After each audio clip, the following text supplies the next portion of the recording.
মিরপুরে বাংলাদেশ উইন্ডিজ দ্বিতীয় ওয়ানডে স্বাগতিক একাদশে আসতে পারে একাধিক পরিবর্তন।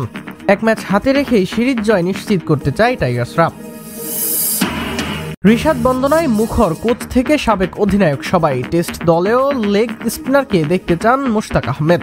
ব্যাটিংয়ের প্রশংসা করলেন পাইলট। ক্যারিবিয়ানদের হোয়াইট ওয়াশ করার সক্ষমতা রয়েছে বাংলাদেশের, এমনটাই মনে করেন spin bowling coach Mushtaq Ahmed. দ্বিতীয় ম্যাচের আগে কঠিন উইকেটের চ্যালেঞ্জ নিতে ব্যাটাররা সর্বোচ্চ প্রস্তুতি নিয়েছে বলেও জানান তিনি। এদিকে মিরপুরের উইকেট নিয়ে সমালোচনা হলেও কোনো অভিযোগ নেই ওয়েস্ট ইন্ডিজের। ম্যাচ শুরু হবে মঙ্গলবার দুপুর 1:30টায়। টানা 4 ম্যাচ ওয়ানডে জয়, এবার হাতছানি প্রায় 3.5 বছর পর ওয়েস্ট ইন্ডিজের বিপক্ষে সিরিজ জয়। শান্ত মিরাজরা প্রস্তুত নিজেদের সেরাটা দিতে, আর ক্যারিবিয়ানরা মরিয়া সিরিজে ফিরতে। এই সিরিজে ক্যারিবিয়ানদের হোয়াইট ওয়াশ করার সক্ষমতা আছে বাংলাদেশের, এমনটাই মনে করেন spin bowling coach Mushtaq Ahmed. আমি বিশ্বাস করি আমরা 3-0-তে সিরিজ জিতব। আমি সবসময় বলি আমাদের ক্রিকেটারদের মধ্যে যথেষ্ট মেধা আছে, শুধু নিজেদের উপর বিশ্বাস রাখতে হবে।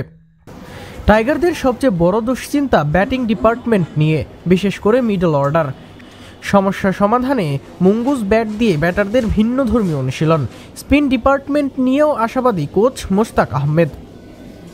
এই ব্যাট দিয়ে স্পিনারদের গ্র্যাভিটি অনুযায়ী বল হিট করা যায়। টার্নিং উইকেটে আপনার ফুটওয়ার্ক ঠিক না থাকলে খুব সহজে আপনাকে আউট করে ফেলবে। এমন উইকেটে বল হুট করেই নিচে নেমে যায়। আমাদের সিঙ্গেল রান নেয়ার ক্ষেত্রেও সমস্যা আছে, যার কারণেই এই ব্যাট ব্যবহার করা হচ্ছে। প্রথম ম্যাচে মাত্র 131 রানে অল আউট হয়ে যায় ওয়েস্ট ইন্ডিজ। এক ব্র্যান্ডন কিং ছাড়া উইকেটে টিকে থাকতে পারেননি কেউই। অনেকে দায় দিচ্ছেন মিরপুরের উইকেটের, কিন্তু পিচ নিয়ে কোনো অভিযোগ নেই ক্যারিবিয়ানদের। এটা স্পিন বান্ধব উইকেট, এ কারণেই তারা আবারও একজন স্পিনার দলে যুক্ত করেছে। এক ম্যাচ হাতে রেখে সিরিজ জয়ের সুবর্ণ সুযোগ বাংলাদেশের সামনে। এর আগে আফগানিস্তান, ওয়েস্ট ইন্ডিজ ও শ্রীলঙ্কার বিপক্ষে টানা 4 ওয়ানডে সিরিজে হেরেছিল টাইগাররা। এখন দেখার অপেক্ষা এই সিরিজে জয় দিয়ে 2027 বিশ্বকাপে সরাসরি খেলার আশা টিকিয়ে রাখতে পারে কিনা টাইগাররা। ওয়েস্ট ইন্ডিজের বিপক্ষে দ্বিতীয় ওয়ানডেতে 2 পরিবর্তন নিয়ে মাঠে নামতে পারে বাংলাদেশ। স্কোয়াডে নাসুমের অন্তর্ভুক্তিতে একাদশ থেকে ছিটকে যেতে পারে তানভীর আহমেদ। ওয়ার্কলোড বিবেচনায় এই ম্যাচে থাকছেন না তাসকিন আহমেদ। সুযোগ মিলতে পারে তানজিম সাকিবের। বড্ড রহস্যময় এই মিরপুরের উইকেট। আপনি যত ভালো ব্যাটারি হন না কেন, এই উইকেটে আপনাকে কঠিন চ্যালেঞ্জ নিতেই হবে।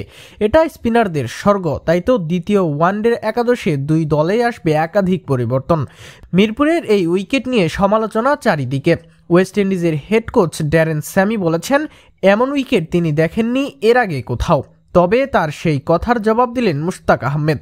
তিনি মনে করিয়ে দিলেন ভারতের দিল্লির সেই কালো উইকেটের কথা। আমার ক্যারিয়ারে এমন উইকেটে অনেকবার খেলেছি। অনিল কুম্বলে যে ইনিংসে 10 উইকেট নিয়েছিলাম, দিল্লির সেই উইকেট এর চেয়েও অনেক খারাপ ছিল। তবে যত কথাই হোক না কেন, এই সিরিজ বাংলাদেশকে জিততেই হবে। এই 3 ম্যাচ জিততে পারলে বাংলাদেশের সম্ভাবনা থাকবে র্যাঙ্কিংয়ের 9 নম্বরে চলে আসার। তাই তো স্পিন ডিপার্টমেন্টের শক্তি বাড়াতে স্কোয়াডে যুক্ত করা হয়েছে নাসুম আহমেদকে। তাকে একাদশে রেখেই পরিকল্পনা আটছে টিম ম্যানেজমেন্ট। তবে সেই হিসেবে কপাল পুড়তে পারে তানভীর আহমেদের। পেস ডিপার্টমেন্টেও পরিবর্তনের আভাস।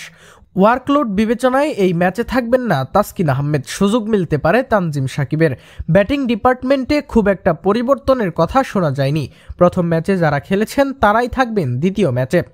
তবে গুঞ্জন আছে সুযোগ মিলতে পারে জাকের আলী অনিকের। ফিল সিমন্স এবং মুশতাক আহমেদ লম্বা সময় তার ব্যাটিংটা সামনে থেকে দেখেছেন এবং তার ভুলগুলো ধরিয়ে দেওয়ার চেষ্টা করেছেন। তবে তিনি খেলবেন কোথায়? শোনা যাচ্ছে যদি তাকে খেলানো হয় তাহলে হয়তো বাইরে রাখা হতে পারে নুরুল হাসান সোহানকে। এদিকে বাংলাদেশের ক্রিকেট নিয়ে হাজারো ক্ষোভ ভক্তদের। সোশ্যাল মিডিয়ায় ম্যাচ বয়কটের ডাক দিয়েছিলেন ভক্তরা। তারপরেও প্রথম ম্যাচে প্রায় 10,000 দর্শক হাজির হয়েছিলেন এই মাঠে। অনলাইনে টিকিট বিক্রি হয়েছে 8,000-এর বেশি। এ ম্যাচে যার সংখ্যাটা আরও বাড়তে পারে। এই মুহূর্তে 80 রেটিং পয়েন্ট নিয়ে ওয়ানডে র্যাঙ্কিংয়ের 9 নম্বরে ওয়েস্ট ইন্ডিজ আর 74 পয়েন্ট নিয়ে 10-এ বাংলাদেশ। ওয়েস্ট ইন্ডিজকে হোয়াইট ওয়াশ করতে পারলে 2 দলের পয়েন্ট হবে সমান 77। এই কাজটা করার জন্যই বিসিবির চাওয়াতে মিরপুরের স্পিনিং উইকেট বানিয়েছেন কিউরেটর টনি হেমিং।